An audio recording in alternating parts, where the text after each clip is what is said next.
ketika aku bikin kambing jantan itu, aku pas SMA dipanggilnya kambing Pak, gitu. Iya. Jadi ya, karena ketek saya 4 waktu itu. Terus bikinlah buku kambing jantan gitu kan. Nah, isinya kegelisahan saya di sekolah gitu, kayak gimana dari sisi komedinya. Nah, ketika saya bikin, saya juga harus mikir kan, gimana caranya supaya jadi beda. Waktu itu buku-buku yang ada di pasaran adalah buku-buku yang judulnya keren. Kayak Me versus High Heels, If I'm in Love. Gimana ya kalau beda ya? Oh, sekian aja bukunya kambing jantan. Sayangnya di beberapa toko buku, orang tokonya mikir itu buku pertanian dan peternakan, jadi taruh di situ raknya. Oh, pantas. Ya. Pantas ya Pak ya?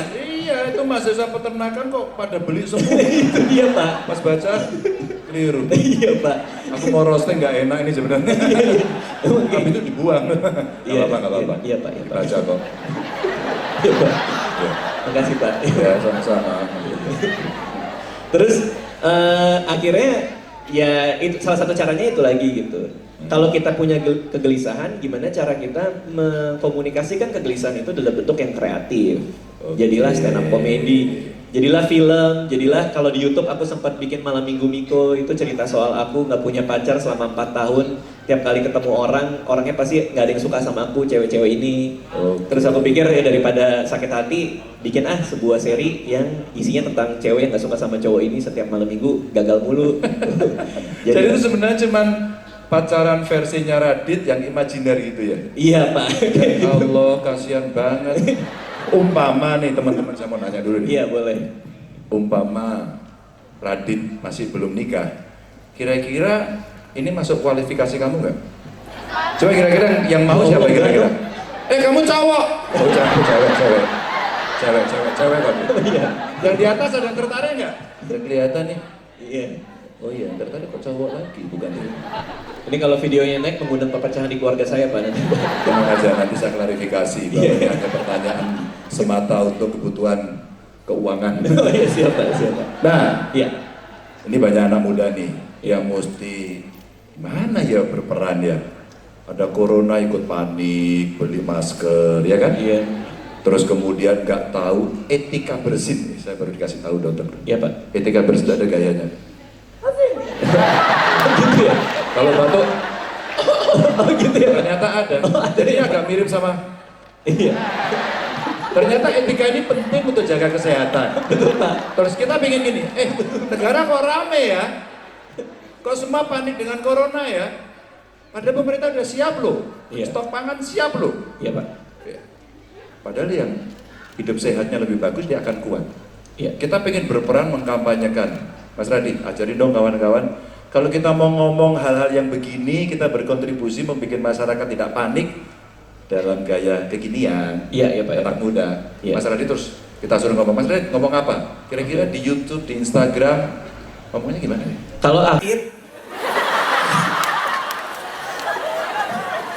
Enggak, yang penting kan imbauan dari WHO kan udah ada Pak, gitu. Jadi ya cuci tangan yang bersih. Kalau bersin ada etikanya.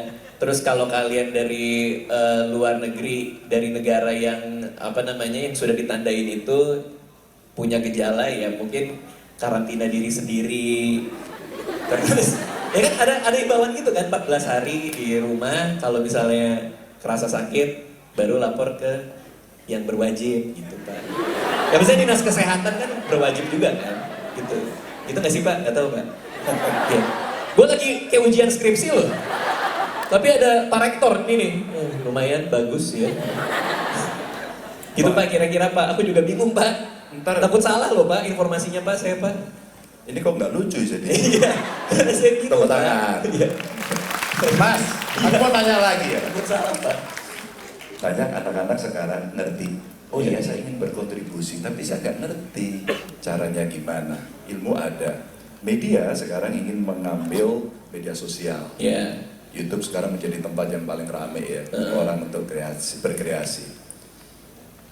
Kasih gimmick-gimmick, pesan-pesan sama teman-teman menjadi konten kreator yang baik. Ada nggak sih rambu-rambunya? Oke. Kalau mau kulakan kontennya itu mesti baca buku Kambing Jantan atau yang lain gitu, lama biar mereka ngerti. Iya. Kasih dong Mas, ide-ide kreatif biar anak-anak ini Iya iya. Oke. Kalau aku pribadi di YouTube itu karena gratis semua kan bisa nonton kan. Jadi aku selalu mikirin yang nonton YouTubeku adalah seorang bapak sama anak perempuannya. Jadi nyaman nggak kira-kira mereka kalau nonton YouTubeku? Karena kan gratis semua orang bisa lihat. Cuman kalau aku bikin stand up karena orang beli tiket dan KTP-nya kita itu kan 17 tahun ke atas, jadi itu lebih bebas gitu. Jadi semua tergantung tempat dan gimana kita ngomongnya. Yang paling penting adalah banyak anak muda sekarang tuh yang sebenarnya punya potensi tapi takut gitu. Kayak kemarin aku ada yang bilang, Bang Radit gue pengen jadi konten kreator komedi. Tapi kalau nggak lucu gimana? Ya nggak apa-apa bikin aja. Paling resikonya dikucilkan masyarakat. Nggak apa-apa. Ya udah gitu. Sering Pak. Oh sering. Terus gimana? Kalau pas kayak gitu, ngebalasnya kejawabnya gimana? Nah, yang paling penting adalah untuk tahu, untuk tidak baper. Itu Oke. penting. Karena kalau kita bikin